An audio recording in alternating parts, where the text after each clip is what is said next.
When you think of horror directors, who comes to mind?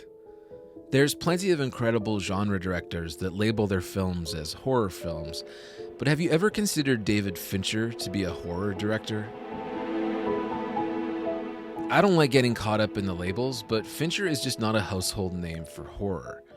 Sure, he makes thrillers and film scenes that definitely fill you with terror and dread, and he's also easily one of the most gory directors working today. But David's work is at its scariest when it's also at its simplest. This is why I think he's avoided the horror label. Modern horror relies so heavily on shock and jump scares that I'm basically desensitized to it. Here. Jesus. The horror I crave is much more nuanced. I consider David to be one of the greatest horror directors of our time, and there's one scene in particular that I think exemplifies why. The basement scene in ZODIAC. I won't take any more of your time. Why don't I just go and find out when we play that film? Oh, that's all right. It's not a problem. They're just down in the basement. Not many people have basements in California. I do. Come in, Mr. Graceman.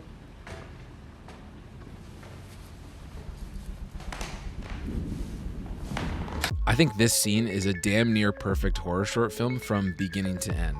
Something you can watch in isolation without even needing the context of the film to be genuinely terrified. But even within the film itself, it's brilliant. Leading to this moment, Fincher brings you on a fairly straightforward procedural investigation into the Zodiac murders.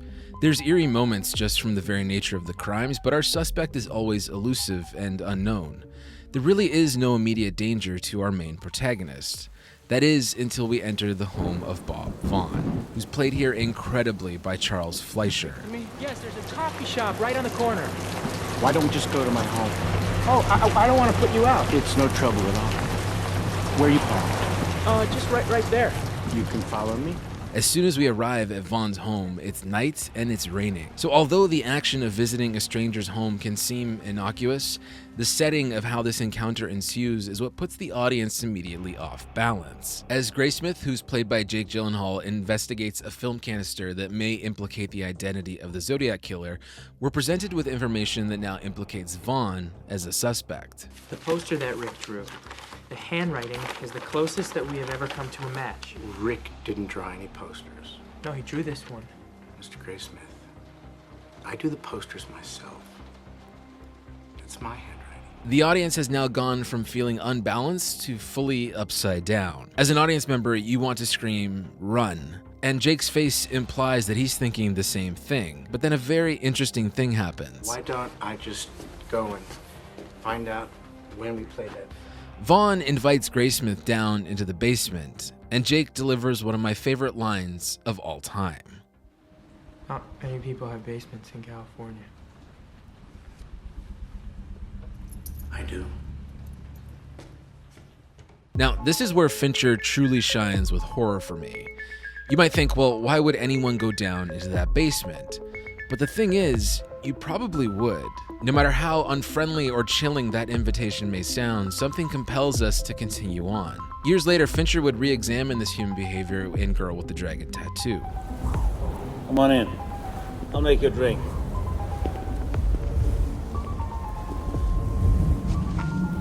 Let me ask you something. Why don't people trust their instincts? They sense something is wrong. Someone is walking too close behind them. You knew something was wrong. You came back into the house. Did I force you? Did I drag you in? No.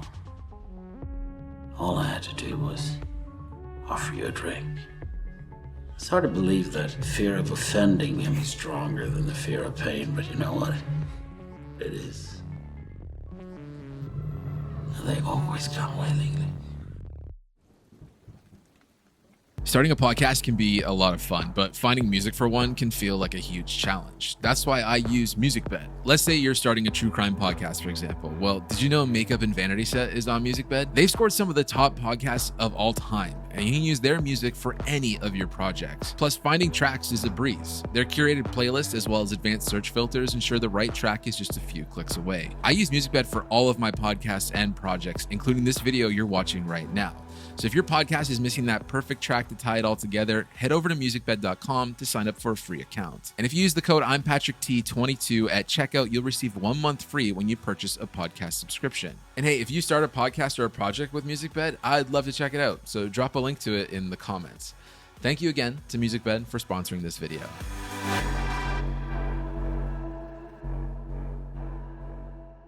Coming back to Zodiac, I know it's hard to translate this scene in a YouTube video, so I definitely recommend that you check out the film.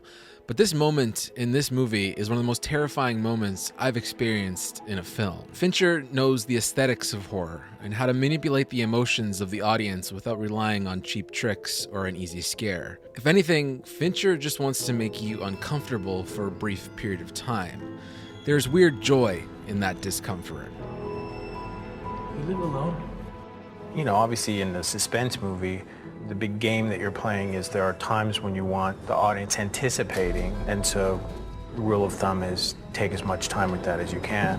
And then there are the times when you want to surprise them, and the rule of thumb after that is you want to go as quickly as you can. Part of the Pavlovian response of an audience to a movie is that you're trying to throw them off, trying to get them to lean forward in their seats, and then you want to scare them and push them back, and then release that tension and let them laugh, and then get them into a chase. I recently watched a great interview with Guillermo del Toro and Mike Flanagan, two horror icons in their own right.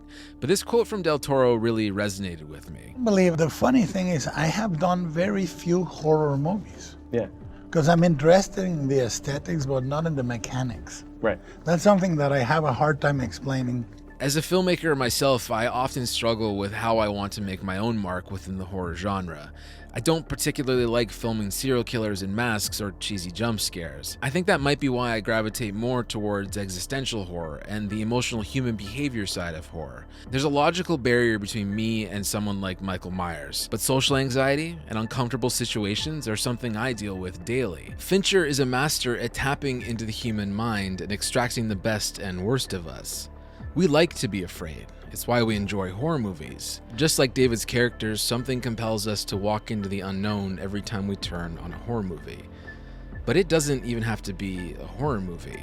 Fincher can bring us to places that scare us just by showing us that uncomfortable feeling unfold of offending a stranger, who just so happens to have a basement in California.